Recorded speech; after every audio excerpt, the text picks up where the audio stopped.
കർത്താവിൻ്റെ അതിവിശുദ്ധ നാമം വാഴ്ത്തപ്പെടുമാറാകട്ടെ. മത്തായിയുടെ സുവിശേഷം 5-ാമത്തെ അധ്യായം അതിൻ്റെ 8-ാമത്തെ വാക്യത്തിൽ നാം ഇങ്ങനെ വായിക്കുന്നു: ഹൃദയശുദ്ധിയുള്ളവർ ഭാഗ്യവാന്മാർ, അവർ ദൈവത്തെ കാണും എന്ന്.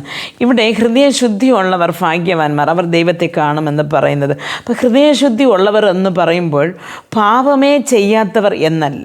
നാം എല്ലാവരും പാപത്തിന് നമ്മുടെ അമ്മ ഗർഭം ധരിച്ചു നാം പാപികളാണ്.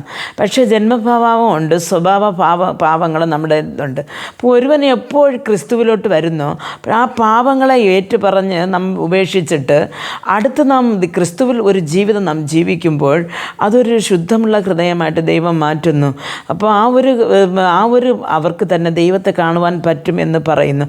അപ്പോൾ ഒരു ശുദ്ധമുള്ള ഒരു ജീവിതം എന്ന് പറയുന്നത് കപടില്ലാത്ത ഒരു ജീവിതം, അസൂയപ്പെടാത്ത ഒരു ജീവിതം, അടുത്തവനെ ദ്രോഹിക്കണമെന്നുള്ള ഒരു ചിന്ത കാണത്തില്ല. അപ്പോൾ നീതിമാൻ്റെ ഒരു പ്രവർത്തികൾ ഉള്ള ഒരു ഹൃദയം നമുക്കിരിക്കുമ്പോഴും ദൈവത്തെ കാണാൻ പറ്റും. അപ്പോൾ നമുക്കിപ്പോഴും മുഖാമുഖമായി കാണുവാൻ പറ്റുമോ എന്ന് ചോദിച്ചാൽ, പ്രിയമായ ദൈവമേ, നമ്മൾ ഈ ഭൂമിയിൽ നാം ജീവിച്ചിരിക്കുന്നിടത്തോളം കാലം ആത്മാവിൽ നമുക്ക് കർത്താവിനെ ദർശിക്കുവാൻ കഴിയും. ആത്മാവിൽ അതിനവൻ്റെ നാം സായലുകൾ കാണും. ആ രൂപം അങ്ങനെ നമുക്ക് കാണുവാൻ പറ്റിയില്ലെങ്കിലും വെളിച്ചമും ആ സായലുകളും നമുക്ക് കാണുവാൻ സാധിക്കുന്നു. പ്രിയ ദൈവ പൈതലേ, ആ ഒരു ഹൃദയത്തിൽ അശുദ്ധം വെച്ചിട്ട് ഇരുന്നാൽ ദൈവത്തെ നമുക്ക് കാണുവാൻ പറ്റില്ല. എന്ന് പറഞ്ഞാൽ നാം പാപികളായി ഇരിക്കുമ്പോൾ തന്നെ കർത്താവ് നമുക്ക് വേണ്ടി ആ ഒരു രക്തം ചൊരിഞ്ഞതുകൊണ്ട് നാം ജന്മപാപത്തിൽ നിന്നും വിടുവിക്കപ്പെട്ടിരിക്കുന്നു. അറിഞ്ഞോ അറിയാതെ നമ്മുടെ ജീവിതത്തിൽ വരുന്ന പാപങ്ങളെ നാം ഏറ്റുപറയുകയും അത് ഉപേക്ഷിക്കുകയും പിന്നെ നമ്മൾ ആ പാപം ചെയ്യാതിരിക്കുകയും ചെയ്യുമ്പോഴാണ് നാം ദൈവത്തോടു കൂടെ നാം അടഞ്ഞിരിക്കുന്നത്, ദൈവഹിതം ചെയ്ത് നാം ജീവിക്കുന്നതും. പ്രിയ ദൈവ പൈതലേ, അങ്ങനെ ഹൃദയത്തിൽ ശുദ്ധിയുള്ളവന്മാർ ഭാഗ്യവാന്മാർ എന്ന് പറയുന്നു.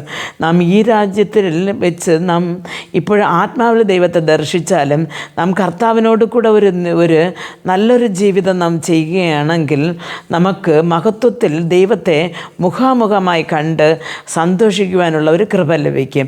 ഇല്ല എന്നുണ്ടെങ്കിൽ നാം ചെയ്യുന്ന പാപത്തോടുകൂടെ അക്രമക്കാരോടുകൂടെ എണ്ണി നാം നരകത്തിലേക്ക് പോകേണ്ടി വരും. പ്രിയ ദൈവവേദനായതുകൊണ്ട് ഈ അന്ത്യകാലത്തോട് അടുത്തിരിക്കുമ്പോൾ നാം നമ്മുടെ സ്വഭാവങ്ങൾക്കൊരു മാറ്റമുണ്ടാക്കി നാം ഹൃദയത്തെ ശുദ്ധമുള്ളതാക്കി മാറ്റി നമ്മുടെ ഹൃദയത്തിൽ ഏതൊരു പിണക്കങ്ങളോ അസൂയകളോ വഞ്ചനകളോ കപടുകളോ കള്ളത്തരങ്ങളോ ഒന്നും വെച്ചിരിക്കാതെ ദൈവഹിതപ്രകാരം ജീവിച്ച് ദൈവത്തിൻ്റെ രാജ്യത്തിൽ ചെന്ന് അപ്പൻ്റെ മുഖത്തെ ദർശിപ്പാൻ തക്കവണ്ണം എനിക്കും നിങ്ങൾക്കും ദൈവം കൃപ നൽകട്ടെ എന്ന് പ്രാർത്ഥിക്കാം.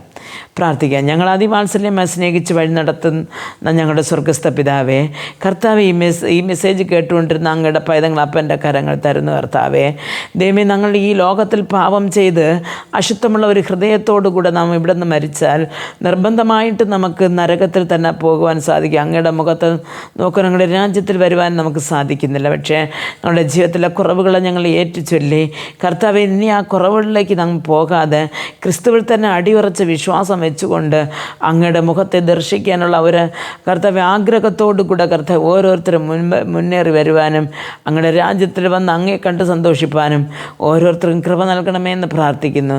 യേശു ക്രിസ്തുവിൻ്റെ നാമത്തിൽ പ്രാർത്ഥിക്കുമ്പോൾ പ്രാർത്ഥന കൃപയോട് കേട്ട് മറുപടി നൽകി തരണം നല്ല പിതാവേ. ആമേൻ.